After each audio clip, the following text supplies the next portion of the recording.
motorcycle southbound. One car went to pass, so the motorcycle picked the middle of him.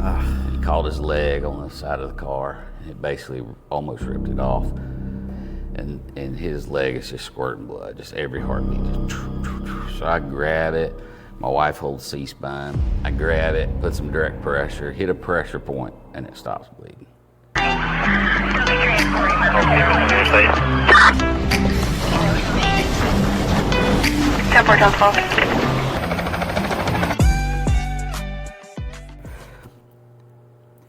You are listening to and watching Responder Chronicles. Today I have Brad Baker. He's the fire chief from Allentown, Station 11 in Santa Rosa County, Florida. And he's also county manager, which takes a lot, I'm sure.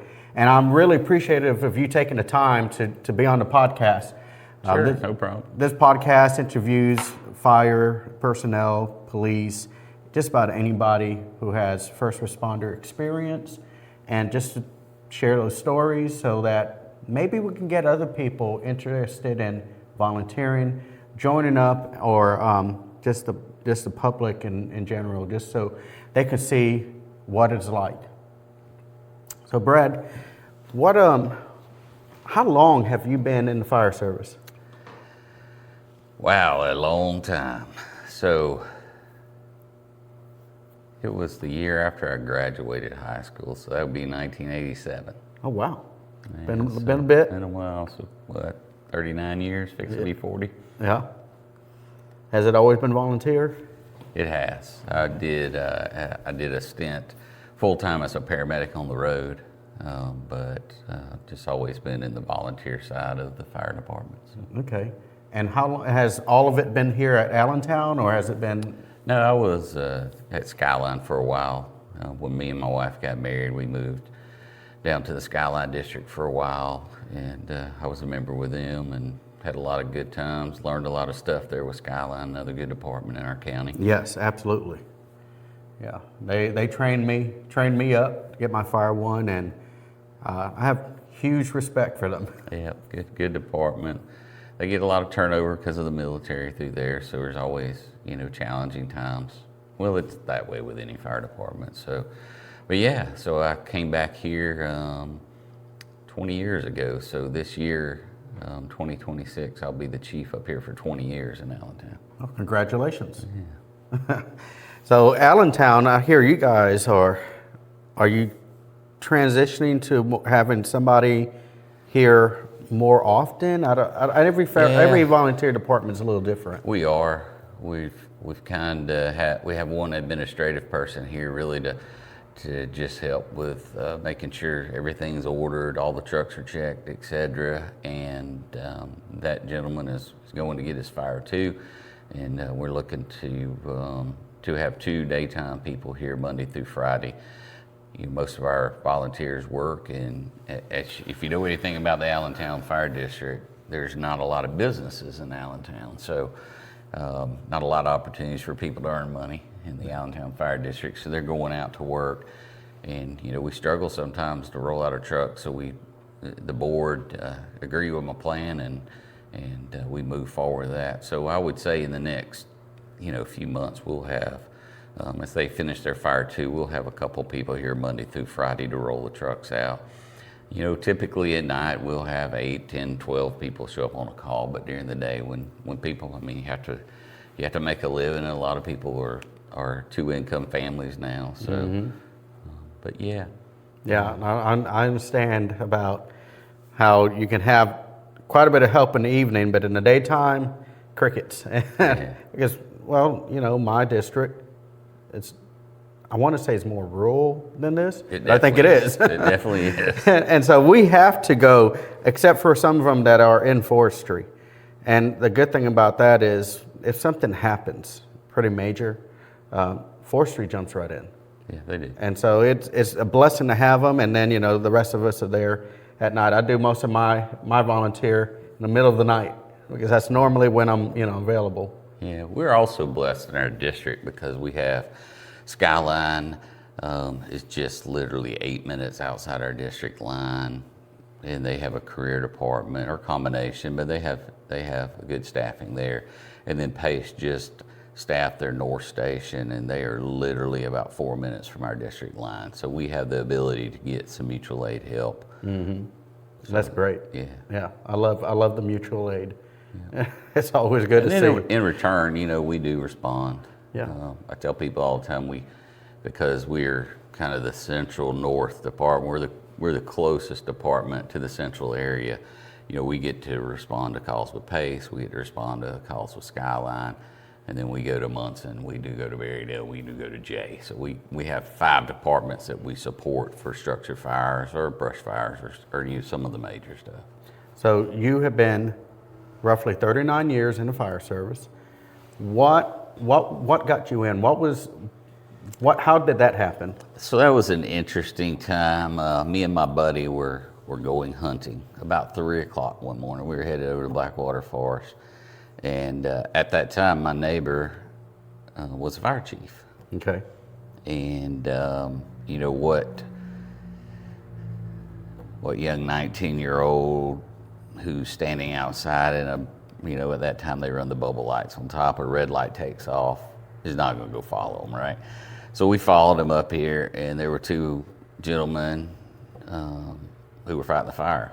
So I walked up to them. Obviously, I knew my neighbor. I said, "Hey, Lynn, can I do something to help with the fire?" And they're like, "Yeah, grab this hose." And, the hot stuff boiling off on me, I had to step back. So me and my buddy come up the next day and join the fire department. And so that's how I got started by running a fire. And I've actually went back to that same house probably 20 years later for another fire. Oh, boy. That was a total loss. And, they had probably going to rebuild. But, yeah, so into that house fire twice. I've actually done, it means I have such a long career up here. I've went to a couple of house fires multiple times over 20 or 30 years. Different owners, Yeah, but same place. Same place. Like, yeah, I remember you turn this way Yeah, once you're in there. That's right. It's kind of good to know how the layout of a place is, Yeah. I don't know if it comes back like that while you're on. The one did because it was a pretty good knockdown, and so it was the same type of house. The other one burnt the first time, so they rebuilt it, and we went to a fire at the same address. It was just a new house, and it was an oven fire, so luckily we got in there and knocked it out pretty fast. So I suppose it was on-the-job training thereafter when you first started? I did. So when I first started, there wasn't a lot of standards in the fire service. I want to say it was a 30-hour class we took. And now it's, by the time you get everything done, it's almost 300 hours. So it's quite a few hours. Did a lot of hands-on, which kind of is what got me into the EMS side of things. When I come up here and started running calls, I noticed, man, we run a lot of medical calls, we run wrecks. I need to figure out what's going on. So I went and got my EMT, and then I did that in '89, and then I started doing a little bit on the ambulance. Started at dispatch with the county, so I have right at 30 years with the county as well.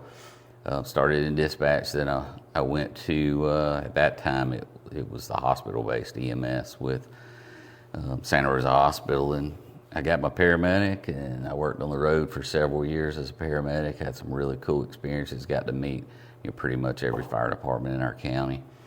Then I went back to dispatch as a supervisor down there, and then emergency management, and then to the county administration. So yeah.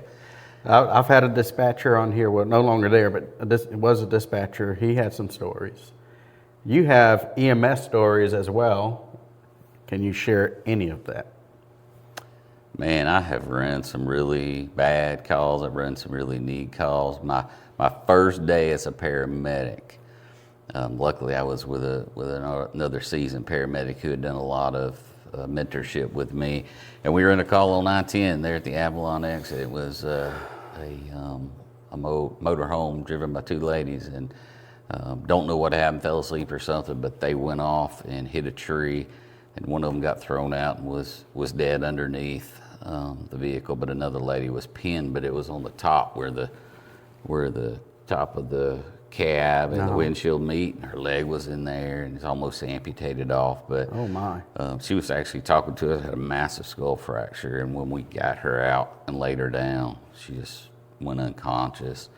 And so we intubated her anyway, get her to West Florida Hospital. But she had a torn aorta, and with her being upside down, there was pressure on it. And as soon as we were able to cut her leg and extricate her, and we laid her like that, obviously it opened up. And you know, when they aorta tears, there's nothing. So first call was a paramedic. Wow. Second call was a VA transfer to Biloxi. A little bit easier. Yeah, I got to do all my paperwork. I bet you that first night you were just like, do I really want to do this? Yeah, but I have, from motocross accidents, I got to needle, chest needle a couple folks.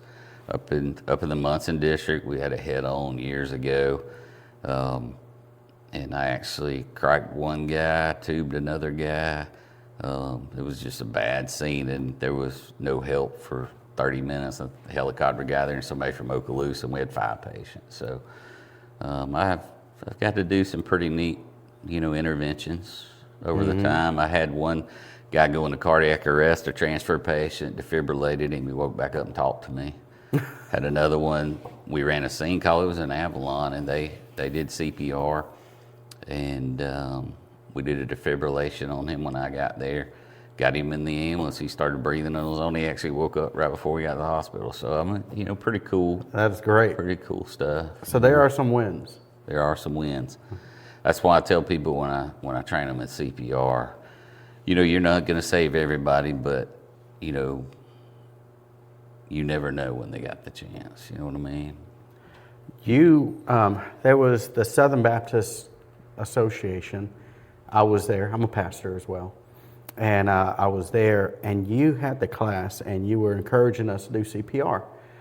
And I remember you said, most of the people you do CPR are not going to make it. You said it's the best tool we have, and if you know how to do it, you can give them a fighting chance. That's right. And I remember that. I took my CPR, and then shortly after that, I got wrangled into the fire department and haven't looked back since. That's right. Yeah, so man, I've had so many neat times. I mean, I've taken a couple of calls. I took at dispatch while I was there.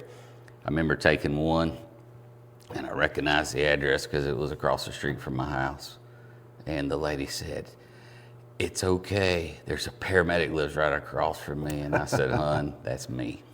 But we're sending you some help." And the other one, my aunt had a stroke, and my cousin called me, and as soon as she heard my voice, she was just,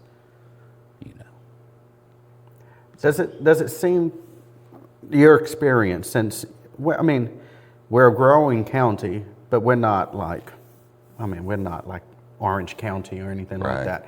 But does it seem to you that when you show up on scene and they recognize you, they know you, does it seem like it generally puts them at ease? Sure, I think so.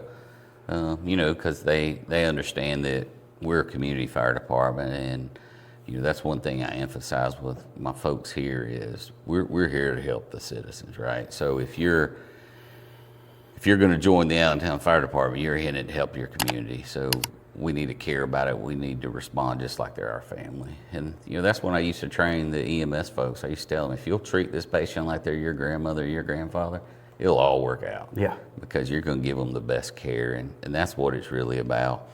And we have some great departments in our county. It's primarily career as you go further south from here. I mean, you do have, Baghdad, and then East Milton's a combination, but the rest, Pace, and you get on down to Midway and Navarre Beach and Navarre and all of them, their career. But we have some really good folks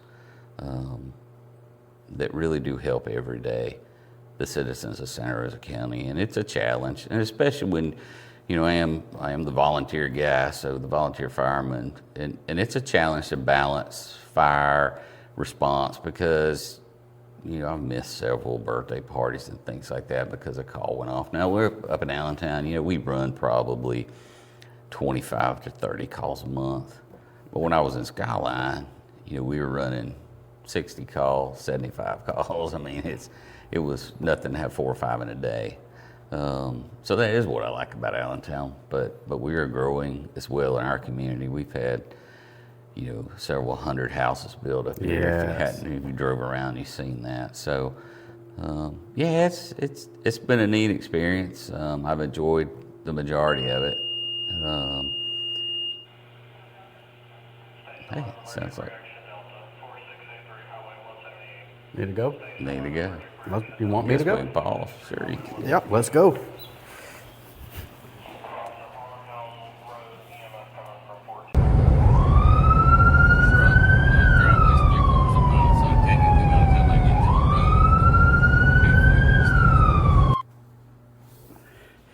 Okay, so that was funny because we were just talking about call volume and got a call out, so that was pretty cool. Mm-hmm.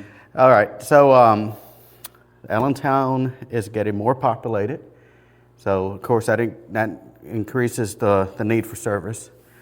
What are some of the biggest changes that you've seen over your last 39 years with the service?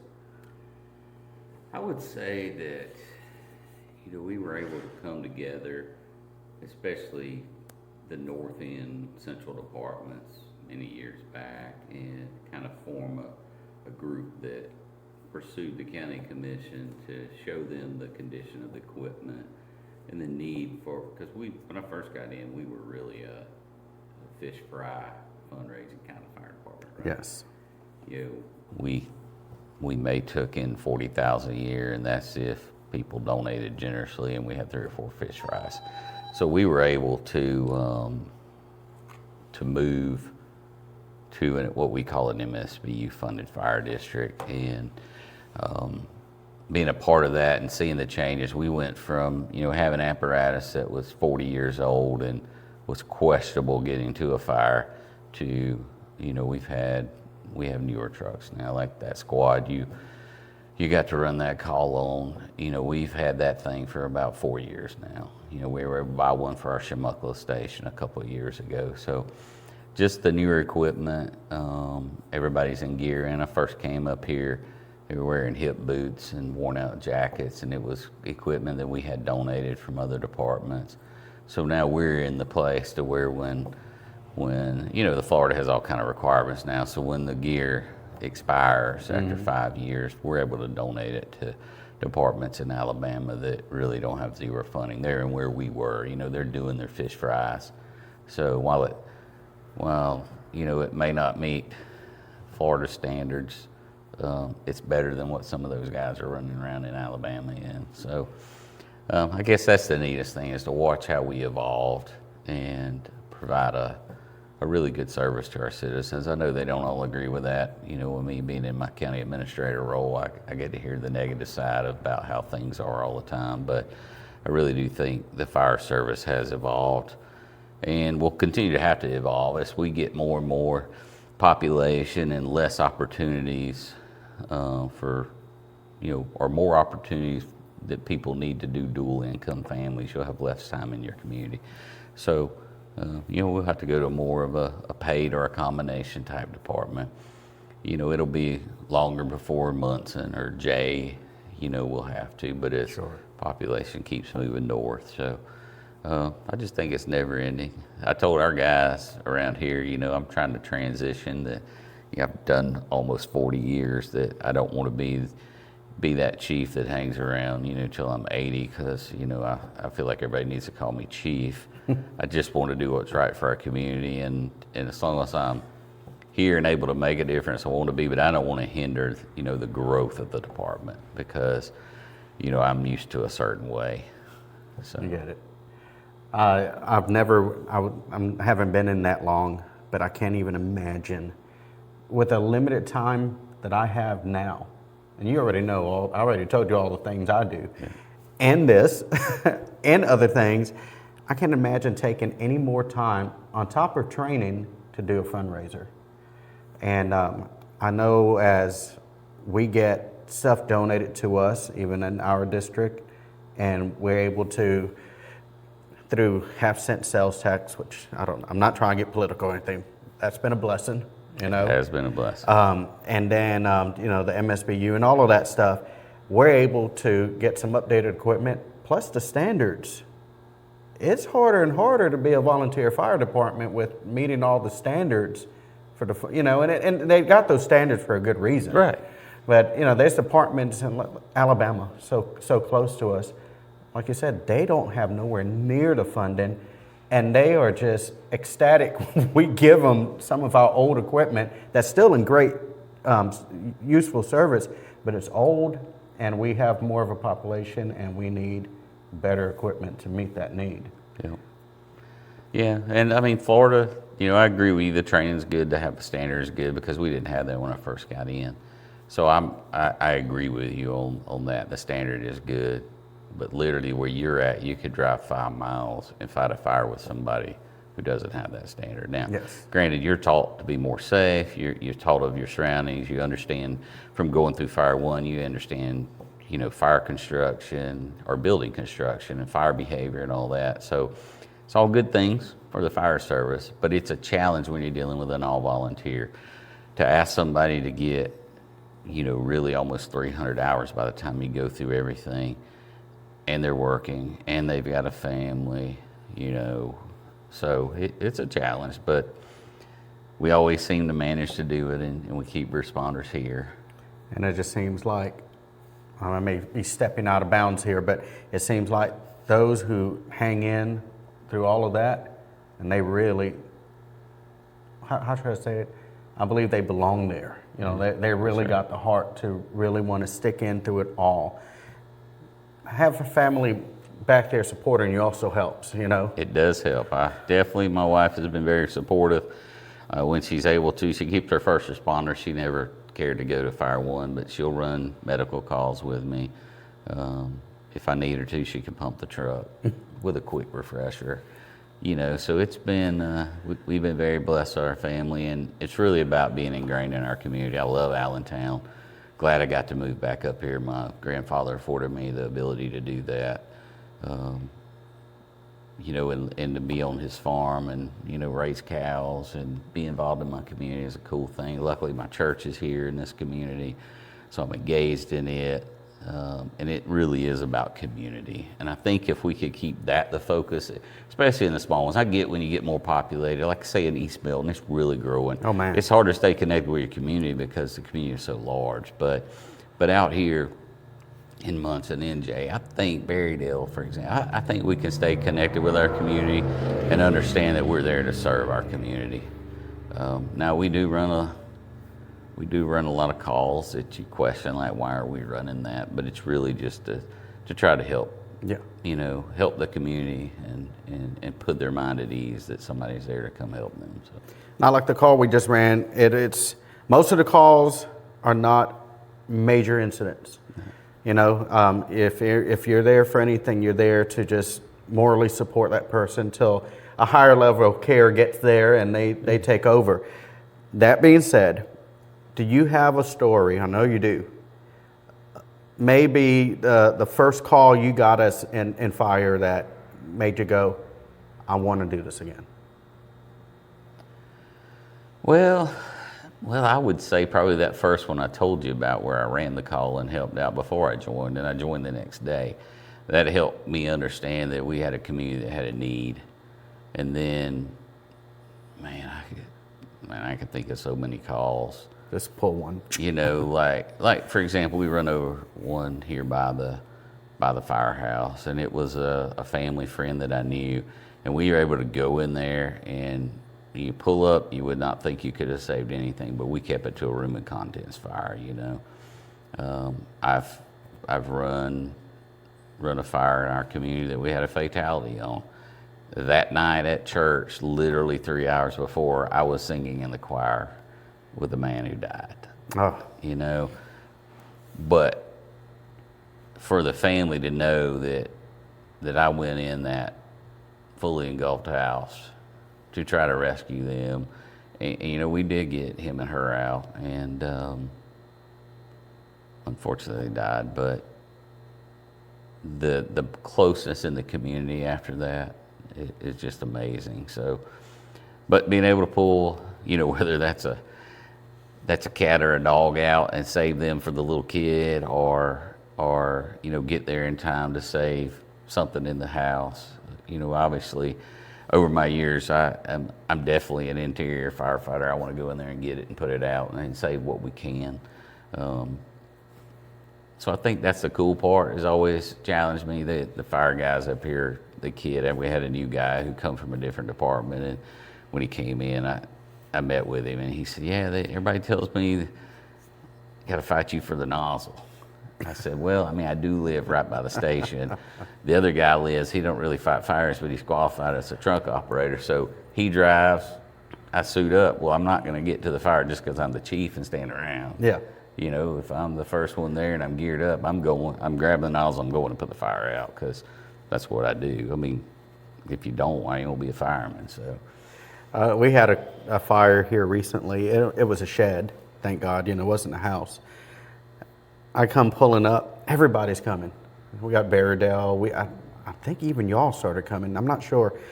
By the time I got there, I was the first fire truck on scene, but there was only one person on that fire truck, and guess who it was?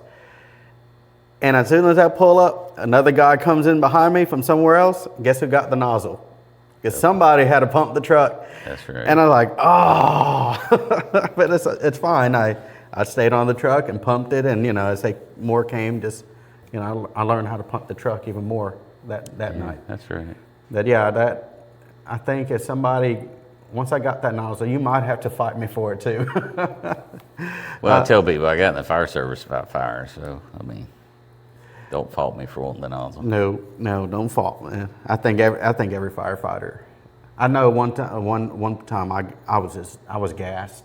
I got in there, had the nozzle, and somebody came in behind me and said, "We're here to support you." I said, "Take the nozzle. I'm out," because I had to get out of there. I had reached my limit. Yeah, now, I'm not gonna lie to you. I'm 57 this year. It's a lot harder. I tell the guys, luckily we don't have many structure fires. I tell them we have a good fire prevention program, but we run probably 2 structure fires a year in our district. So the last one we had, me and the gentleman was there. I had to go in and start fighting fire. Everybody got there. I told him, I said, kind of like that song, I'm good with the first bottle. But after that, man, it takes me so long to recover now. The next morning I wake up, I'm like, oh, I'm so sore. But I'm good ones, as I ever was. As I ever was. That's right. Speaking of this, just kind of laughing here, I know you've had strange or funny calls. Is there one that you'd like to share with us that, you can't make some of this stuff up? Yeah. I'll tell you one that sticks with me. And as a matter of fact, I was telling some folks about the other night. We had a bunch of new people, and they're just like wondering. And so they started asking me questions. One of them about stopping the bleeding. We know we need tourniquets. And I said, well, let me tell y'all a story of an arterial bleed. So me and BJ and Tim, some of the longest members in the fire department years ago. Obviously, I was a little thinner then, and we worked out and ran. So we were coming up here. My oldest son, he was probably 16, and he's 34 now, so several years ago. We were coming up here. It was a Sunday afternoon after church, and we were going to meet up here. We were going to run the block, then we were going to work out. So my son, my wife was with me. We're coming through the crossroads, just a half a mile down the road, quarter mile down the road, and all of a sudden I just see dust blow up. And there were 2 cars northbound and a motorcycle southbound. One car went to pass, so the motorcycle picked the middle of them. And he caught his leg on the side of the car, and it basically almost ripped it off.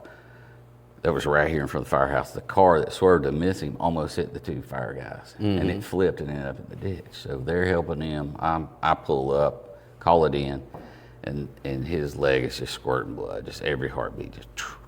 So I grab it. My wife holds C-spine. I grab it, put some direct pressure, hit a pressure point, and it stops bleeding. Literally in front of our firehouse. And so I get on the radio, tell them we need the helicopter, and this, that, and the other, and we held pressure on that leg. And the one thing, the guy's conscious now, and he's in the military. And my wife's sitting there holding his head, talking to him, trying to keep him calm. And when he hears that helicopter, he goes, "Hey, is that life flight for me?" And she said, yes, it is. And he goes, ooh, that's not good. And he couldn't feel his leg because all the stuff were torn in it. But he was able to stay in the military. He got a artificial leg and came back up here. Cool. And he came back to see us. We probably seen him 3 times before he got stationed over. He was getting married, so he had coming back from his fiance. So, that always sticks to me. Like, just do your, like I was telling the guys that, just do your airway, breathing, circulation. You stop the bleeding. It's direct pressure, elevation, pressure points. Tourniquet now, back then there wasn't a tourniquet, but they work if you just do them and don't get all, it's just a system. You do it every time. Airway, ABCs, airway, breathing, circulation. That's right. So, and that literally was in front of our firehouse. I never forget that because I had a motorcycle at the time, and my son at that time, he said, Dad, I don't want you to ride your motorcycle again. So I sold it and hadn't rode a motorcycle since. So. Yeah, I've heard of a few. My son's also in the fire department, and he just seems to be available at the worst ones. You know what I'm talking about? Those really bad accidents and the motorcycle ones. No, I have no desire for a motorcycle. Yeah, I used to love to ride one though. Oh yeah, I've ridden and they're great. I just don't trust anybody else. Yeah, that's right. That's right. I like to joke around. I own the road. Everybody else get out of the way. That's not the way it goes. So we talked about any more strange or one of those funny. I can't think of really a funny one. I mean, other than just the stuff you see. You have to take, I tell people all the time, responders have to have a weird sense of humor just to help them get through it. I mean, a lot of the bad ones come to me. I remember when I was with Skyline, we had a young kid get hit on a bike, not middle of the night, but late night, a drunk driver. It was bad. I knew it was bad when I pulled up and there's a foot laying beside the bike, and it's just bad, and those kind of things stick with you. But I was a seasoned responder, so we just had to go back to the station and debrief. And a lot of that's with humor, and you got to keep the guys light because, you don't know how they're going to handle it. The good Lord blessed me with being able to handle, at least I say He did. My wife probably questions that. I probably hold a little too much in, but I do recognize when other people are suffering and try to help them through it. Sure. It's really about just caring. Not only care about, we are a family up here, and that's what I try to keep the guys to understand. We're just a big family, and you got to be able to lean on each other. But people need to understand that it doesn't matter if you're fire, EMS, or law enforcement. You are exposed to some really bad stuff, and I don't like to use a crutch of mental health. Maybe me being a man of faith, that helps. But, I believe that. The exposure. I could tell you stories we won't hear. I've probably summarized a little bit. They can get an idea of the bad stuff that I've seen, and I can still see it today. That decapitation, I can still see that head sitting under that car.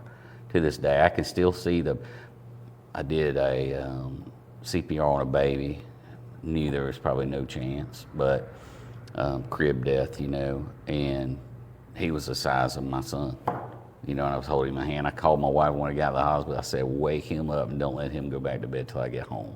Yes. I can still see that today. Like I told you, my son was 34 years old. Yeah. So, that was 33 and a half years ago. And I could still see that baby in my hands. So, just be attentive. If you know a responder, help them out. Care about them a little bit because they've probably seen some horrible stuff in their time. Yeah. Our daggum law enforcement, man, some of the stuff they have to go to is horrible. So. Absolutely. And they get I'm joking here, they get the privilege of going to one right after the other. And sometimes I even think about EMS folks. Oh, yeah. They get there and let's be honest, we kind of go, whew, not our issue anymore. they got it. Yeah. But I'm sure, I mean, they're still, they're dealing with it all the way to the hospital. So, thank you, for saying some of that. Yeah.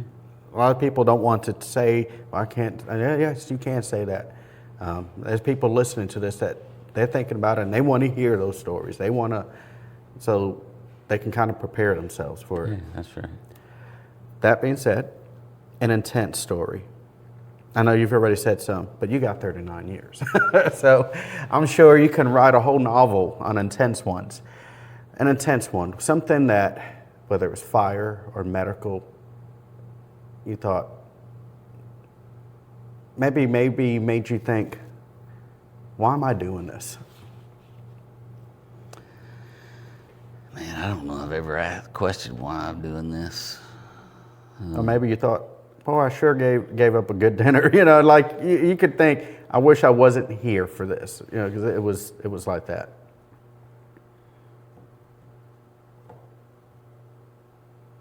Man, I mean, nothing's really coming on mind because I've just always wanted to serve. Mm-hmm.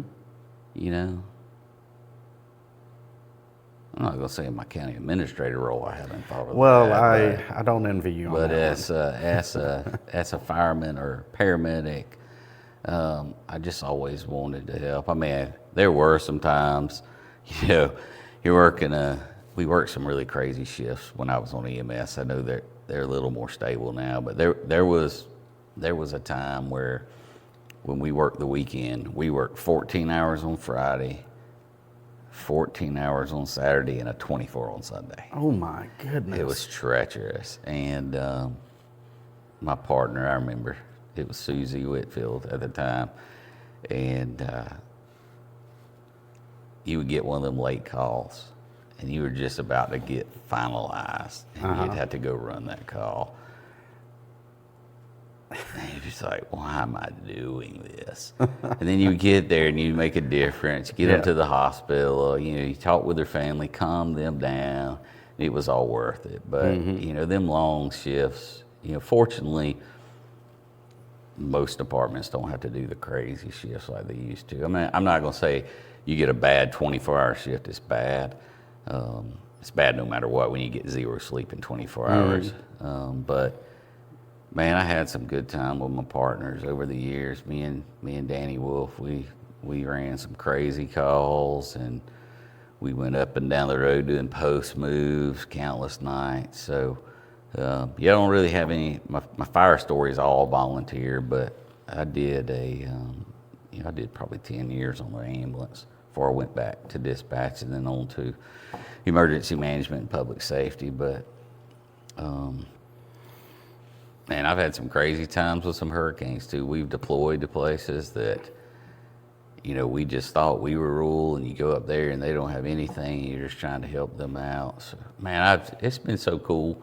My career, like I said, the good Lord has just blessed me. I've been exposed to some really neat stuff to go help. When we went to Hurricane Michael, I built relationships over there that last to this day.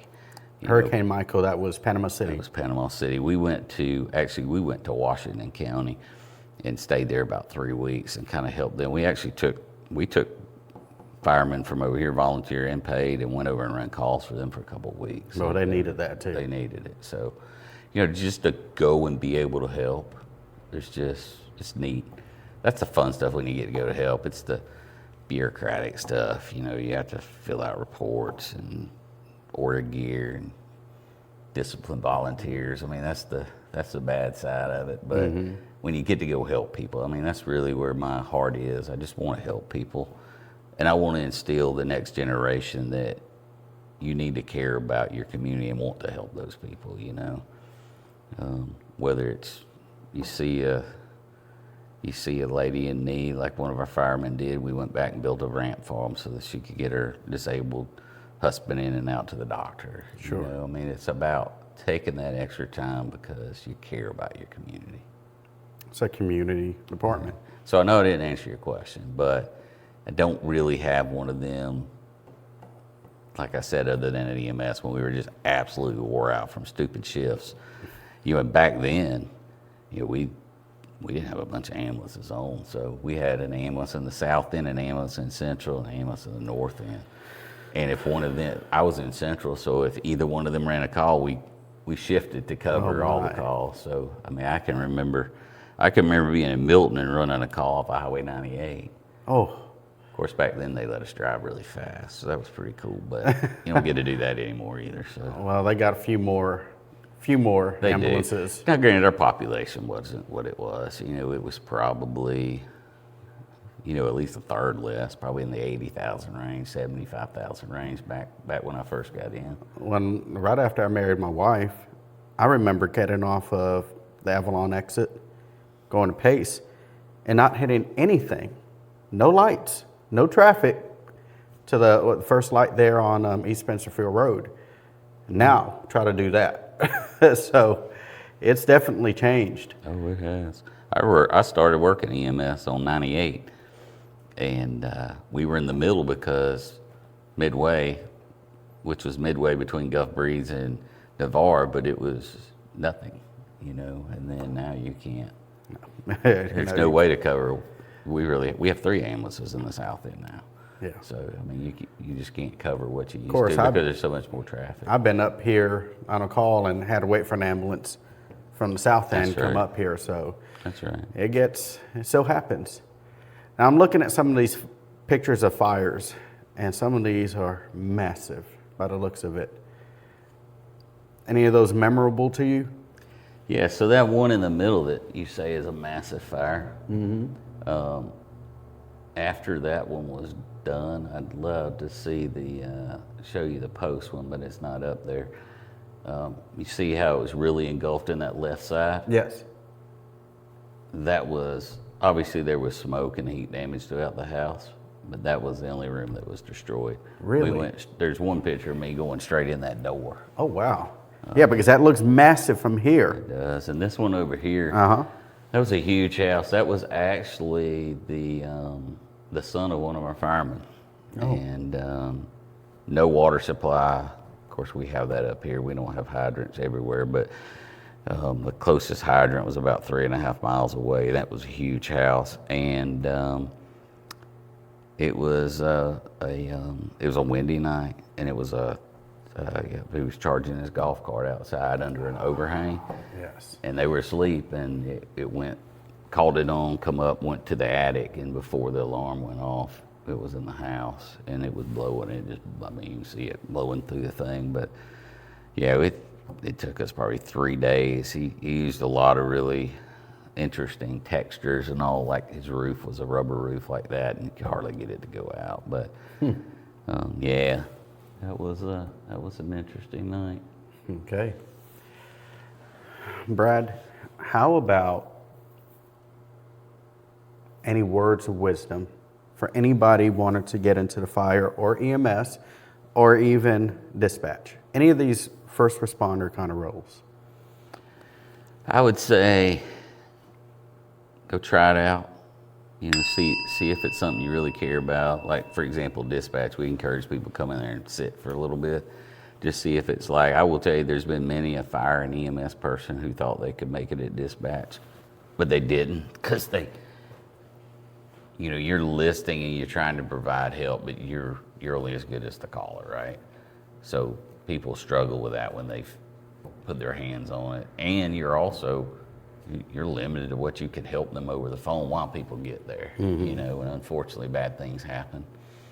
And then EMS, they offer ride-alongs. Go see it, make sure that it's something you want to do, it's something you can handle, and then same thing with the fire service. But really, if your heart is to serve and you care about the community, I will tell you, whether it's paramedic, firefighter, or dispatcher, if you go, man, I want to make a lot of money in a career, that's not your choice. No, absolutely not. I know many a paramedic who's went on to be nursing and get paid a lot more, and then they just kind of do the ambulance as a side job, or they get on the helicopter and things like that. But it's not obviously it was a lot different world when I got in EMS, but we were making minimum wage, which I remember, and it was $4.25 an hour. to drive an ambulance and save lives. Now that has changed, but still, a starting firefighter in our county is going to make, in the mid 40s. Yeah. Maybe the low 50s at best, depending on what Which, department they're that's in. mind-boggling, really, when you think about it, but it is what it is. Yeah. And obviously, the Florida retirement system's a good benefit, but the way our county is structured, if you're not a special independent district, you really you have what anybody else might have, a 401k or something. So you're not really getting that benefit of that pension. So as long as your heart's right and you can handle the spikes in adrenaline, and that's the problem, is a lot of people who are not exposed to it. I don't know that everybody says I just remain calm all the time. Like they were talking about that call out there, and some of the people kept it because they play it, because I was, obviously I'm a monotone guy, and I was just like, Chief 11, such and such will have the LZ, set them down here, and knowing that I'm holding an arterial bleed in my hand, So if you can't handle those spikes in adrenaline and you're going to come down and have a really low, you got to figure that out. What is it that can keep you stable? Because it's a roller coaster ride in emergency services. You're going to go from sitting around to you got to be doing something. That's why when I sit down to eat, I eat. Like, everybody's like, why'd you eat so fast? Because all those years on the ambulance and the dispatch, you never knew when that next call was coming in. So if I want a hot meal, I eat it while it's hot. It's normally about the time when you're going to sit down and take that. You're really looking forward to whatever it is, and bing, and you're like, oh, man. And then you might go on and you might have 6-8 hours of nothing. Yes. So you got to be able to go up and come back down. And that's also why my wife's like, I don't know how you fall asleep so fast. I'm like, I used to fall asleep with my head on the side of the window on the ambulance. Just lay down and go to sleep to the next call. So, that's what I tell people. Just make sure there's a bunch of highs and a bunch of lows, and just try to find a way you can stay right in the middle and enjoy the highs and don't get bummed out on the lows. And remember, you didn't cause any of it. So anything that you get there and you can make a positive difference, that's what it's about. And if you don't want to make a positive difference and you just want an adrenaline ride, don't get in the service, because that's not what our service needs. We need people who care about their community and want to make a difference, whether you're paid or you volunteer. True. By the way, my fire chief always says, let's say if I jokingly mess something up, he goes, I'm going to have to dock your pay. I'm like, go right ahead. Yeah, that's right. All right. Thank you, Brad, so much for taking time. And if you ever I want to talk to you again, I want to tell you something, just let me know. And if you enjoyed Brad Baker, the chief from Allentown, Station 11, leave some comments. And anyway, if you're looking to join a volunteer fire department or EMS, even let's say law enforcement, many places do ride-alongs. And I highly suggest that. All right, till next time, have a wonderful day.